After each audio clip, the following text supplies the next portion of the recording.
Hey guys, Sam here, and welcome back to our Leeds United Career Mode series. We kick off today's episode with some pre-contract talk with the one, the only, Phil Jones from Manchester United. We go in with our very first offer, and actually, surprisingly, Phil Jones and his agent accept the very first offer we bring them, which just shows me how desperate Phil Jones is to leave Manchester United. He's a squad rotational player in the game, and clearly, he did not want to be there. So we signed him on a pre-contract. Now, a lot of people in the comment section below were backing Matt Clark. And guys, I got to agree that Matt Clark was a fantastic signing. But he is still very low rated. And we're not a championship side anymore. We're a Premier League team and we want to sign players that will take us further. Now, it is a little bit unrealistic bringing in a Manchester United player. It is a controversial decision. But that is football. Sometimes controversial decisions happen. Sometimes players do move to those rival clubs. It's not impossible for something like that to happen. So I'm going to stick with it. And a lot of people in the last episode were saying that it is very unrealistic with the difficulty, or not necessarily the difficulty, but how easy I'm beating teams. And again, something that I agree with, I should say, is that legendary difficulty is just way too easy on FIFA this year. It just really is too easy. I'm finding myself beating big teams like it's nobody's business. However, Watford actually gave us a really tough time of it, and what was a difficult game for both teams, but especially for us, a real challenge against Watford, and it ends 0-0 as Ryan Sessegnon put us down to 10 men. And we move on to this game against Leicester. I'm actually finding that the smaller teams, more often than not, are harder to play than the bigger teams. And I'm not sure if that's my imagination or if that's actually a real thing, but it just seems like the big teams, I mean, we spanked Manchester United in the last episode. I mean, it was 3-0 with ease. It was comfortable.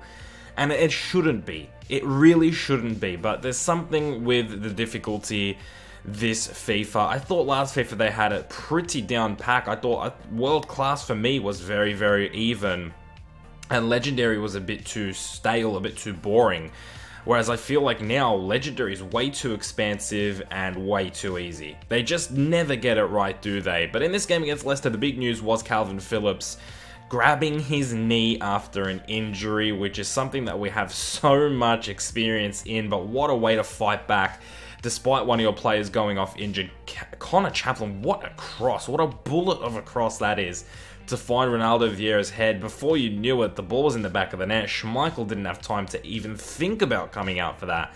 That's how much venom was on that cross as it came in from Connor Chaplin. The real difference maker of this game off of the bench was Chaplin himself, and we pick up a very, very close 1-0 win against Leicester City. The first two games were definitely tough. I'd say two of the toughest games I've played all season, and it was our first two opponents. But Ronaldo Vieira, someone who's really starting to hit his stride in this team, picks up 3 points through the Billy Bremner Award through his man of the match. But unfortunately for his midfield partner, it's an ACL injury, and he is out for 7 months, which means we won't see Phillips until the start of next season. And even then, he is pushing it. He will be back on the 16th of September if we are going by the 7 months, which is just so unfortunate, guys. I cannot believe another ACL injury, the third one this season. Absolutely crazy. And our fourth major injury of the season. The only major injury that hasn't been the ACL was Danny Ings' broken ankle, which was a 3-month injury. So not the best. As we go into this game against Brighton Hove Albion, we do pick up a nice early lead through Mini Zlatan, of all people. He's playing again.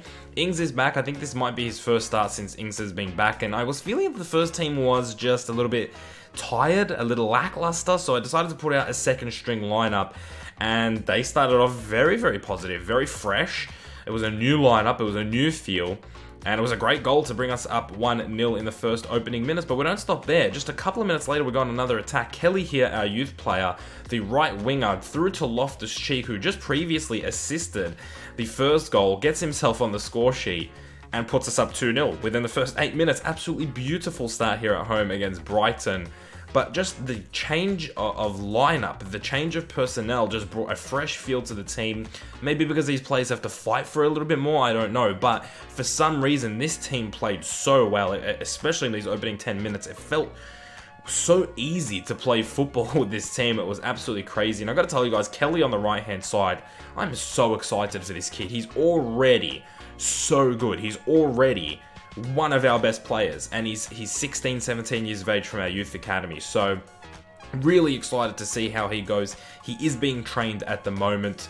And I don't know. I think he could be really, really good. I think he could be absolutely world-class if we get him training and if he continues doing what he's doing. But just after half time in the second half, just about 10 minutes in the second half, Loftus-Cheek